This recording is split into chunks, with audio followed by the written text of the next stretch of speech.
Divorce doesn't just end a marriage, it ends a version of you. The plans, the routines, the future you imagined. One day you're someone's partner. The next day, you're alone in a quiet house, staring at a phone that no longer rings. If you're watching this, chances are you're not just dealing with paperwork or legal stress, you're dealing with grief, identity loss, fear, and emotional shock. And here's the truth most people won't tell you. Divorce can feel worse than death because the person is still alive, but the relationship is gone. In this video, we're going to talk honestly and psychologically about when divorce really does to the brain, why the pain feels unbearable, and most importantly, how to survive, heal, and rebuild your life. This is not motivation. This is real psychology for real people.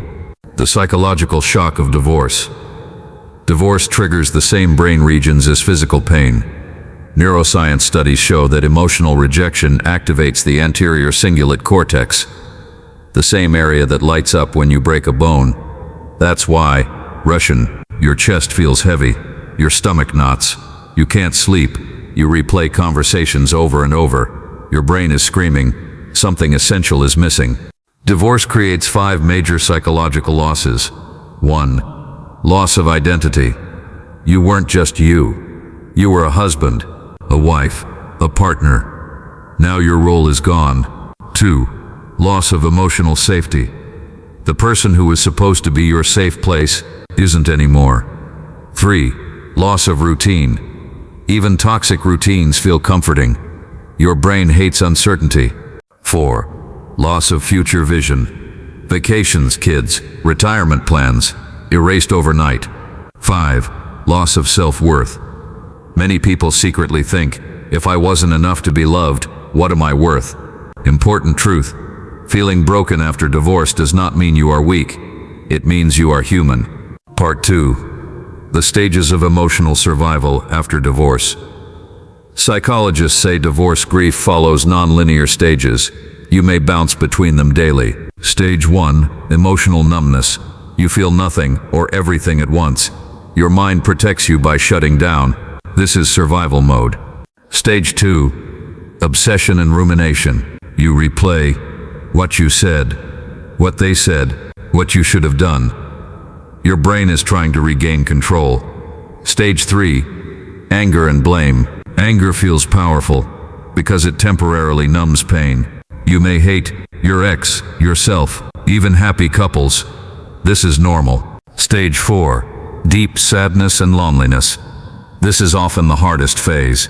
Nights are the worst. Silence becomes loud. Stage 5. Acceptance, not approval. Acceptance does not mean, Rorach, you agree with what happened, you forgive immediately. It means, this happened, and I will survive it. RT3. Why divorce destroys self-esteem. After divorce, many people ask, what's wrong with me? Psychology explains this through attachment theory. When a primary attachment breaks, the brain interprets it as abandonment. Even if you initiated the divorce, this leads to self-doubt, fear of being unlovable, comparison with others. Reality check. Divorce is not a measure of your value. It's a mismatch, not a verdict. Part 4. How to survive day to day. Practical tools. 1. Create emotional structure. Your brain needs predictability. Daily basics.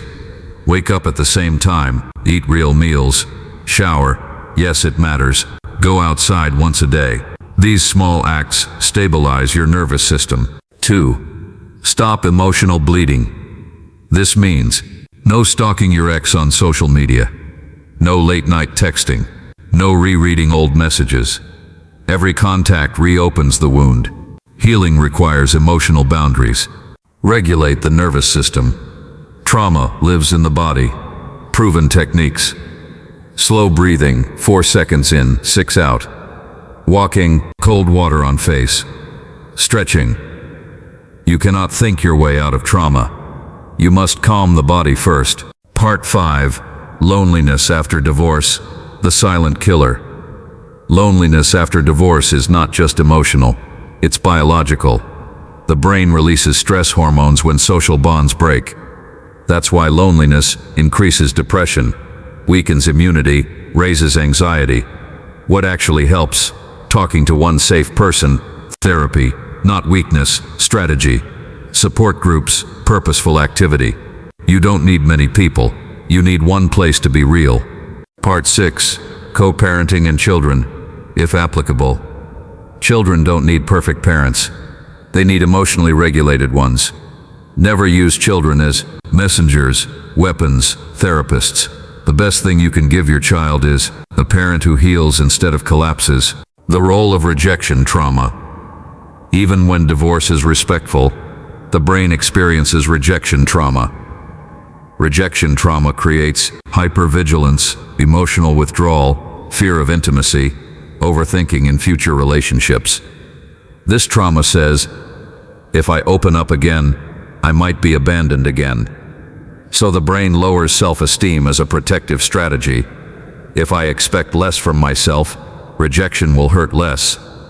Unfortunately, this also limits healing. Part 8. Rebuilding identity. Divorce gives you one brutal gift, a blank page. Ask yourself, who am I without this relationship? What did I abandon to survive the marriage? What kind of life do I want now? Identity is rebuilt through small wins, new routines, self-respectful choices. Part 9. When divorce becomes transformation.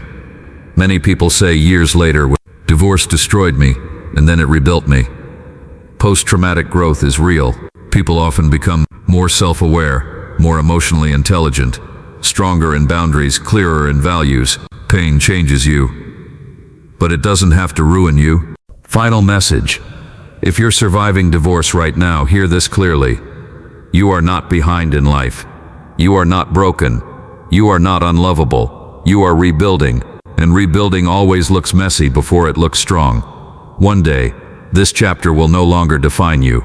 It will simply explain you. You didn't lose everything. You found yourself.